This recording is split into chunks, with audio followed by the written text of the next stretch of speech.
Di awal film, kita diperlihatkan seorang wanita bernama Maddie yang sedang memandang kilatan petir saat membaca buku di depan rumahnya. Tidak lama setelah itu, petir menyambar gudang miliknya hingga terbakar. Maddie segera membangunkan suaminya, dan mereka bersama-sama mencoba memadamkan api yang sudah menyebar. Adegan kemudian berpindah ke sebuah hotel di kota Hart Plain. Di sana, terdapat seorang wanita bernama Anna dan suaminya, Carlos. Anna mengajukan proposal kepada suaminya untuk membeli sebuah rumah impiannya. Namun, Carlos merasa keberatan karena hari itu adalah hari pertamanya bekerja. Ia belum mendapatkan gaji, apalagi memiliki uang untuk membeli rumah. Anna lalu mengusulkan agar mereka mencicil rumah tersebut. Dengan bujuk rayu maut khas wanita, akhirnya Carlos pun setuju dengan ide itu.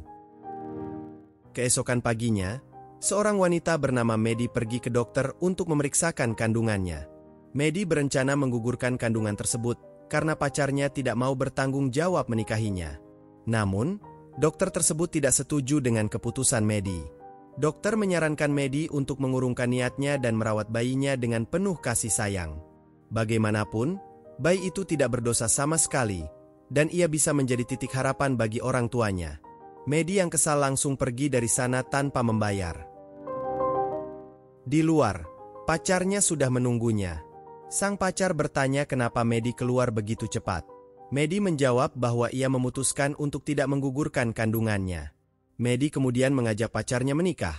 Namun pacarnya menolak dengan alasan belum siap karena mereka baru saja saling mengenal. Mendengar itu, Maddie marah dan membuang cincin pemberian pacarnya. Ia lalu pergi meninggalkan pacarnya. Sementara itu, seorang pembawa acara berita bernama Britt dan istrinya, Kim, yang juga seorang reporter, memiliki jadwal kerja bersama hari ini.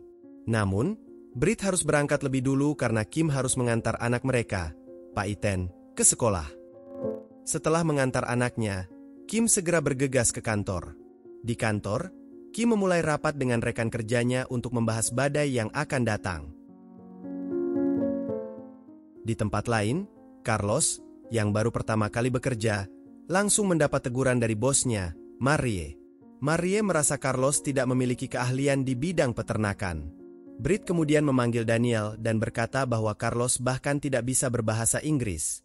Carlos membela diri dengan mengatakan bahwa ia adalah seorang mekanik. Tak lama setelah itu, salah satu traktor milik Britt rusak.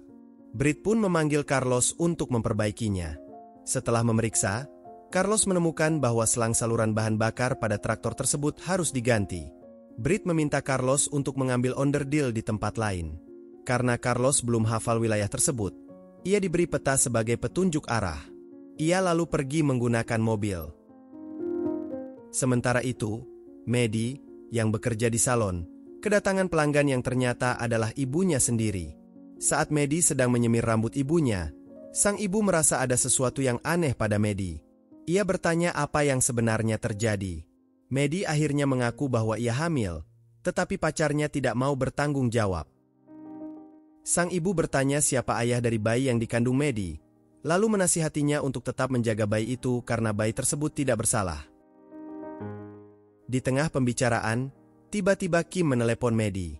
Karena masih sibuk di tempat kerja, Kim meminta Maddie untuk menjemput Pak Iten. Maddie pun bergegas menjemput Pak Iten. Di tempat lain, Kim, sebagai seorang reporter, sedang meliput berita di sebuah lokasi terbuka. Ia terhubung dengan suaminya, Britt, yang berada di studio sebagai pembawa acara berita. Mereka mulai memberitakan situasi cuaca terkini.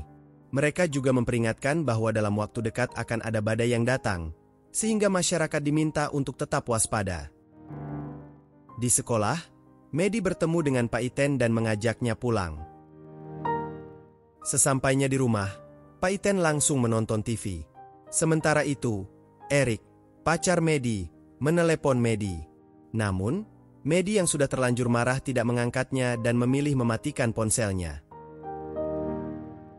Karena tidak bisa menghubungi Maddie, Eric datang langsung ke rumahnya.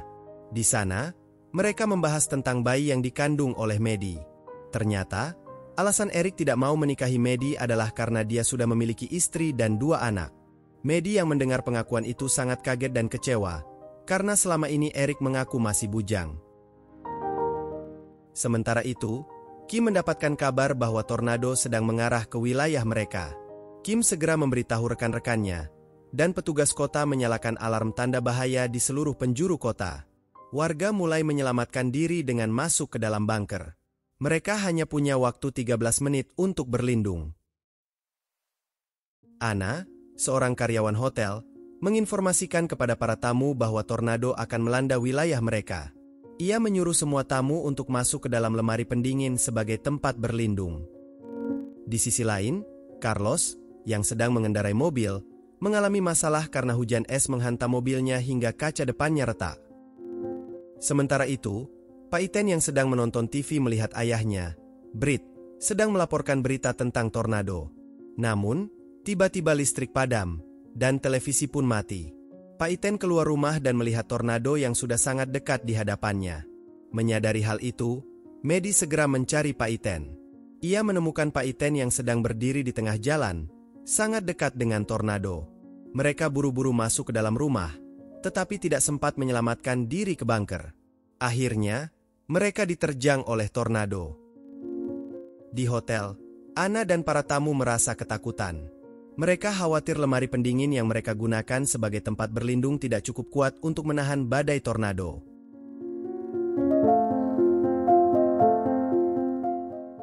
Singkat cerita, tornado berlalu. Berita mulai melaporkan dampak bencana itu, dan terlihat bahwa tornado telah meluluhlantakkan kota. Rumah Britt pun hancur rata dengan tanah. Ia segera meninggalkan studio untuk mencari keluarganya. Warga yang berlindung di bunker mulai keluar. Mereka melihat sekeliling yang sudah rata dengan tanah. Sementara itu, Carlos, yang mobilnya terbalik akibat tornado, mendapati tangannya terjepit.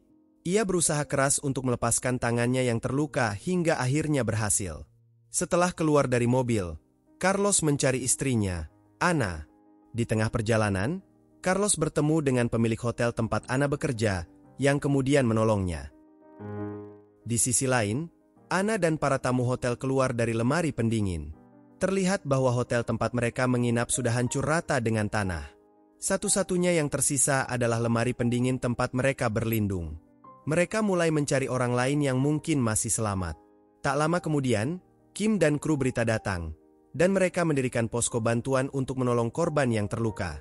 Saat berjalan di sekitar runtuhan, Anna mendengar suara bayi dari dalam puing-puing.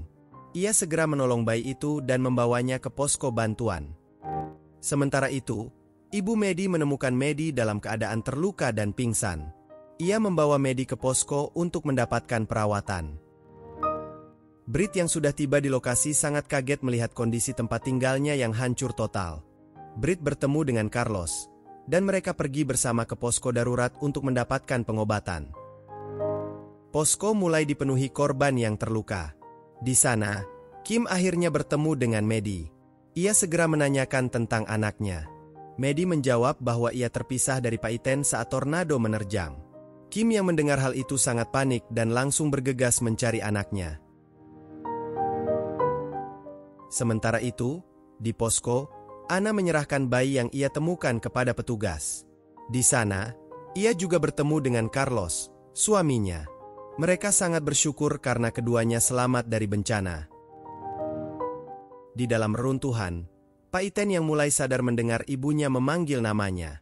Dari dalam reruntuhan, ia berusaha memanggil kembali.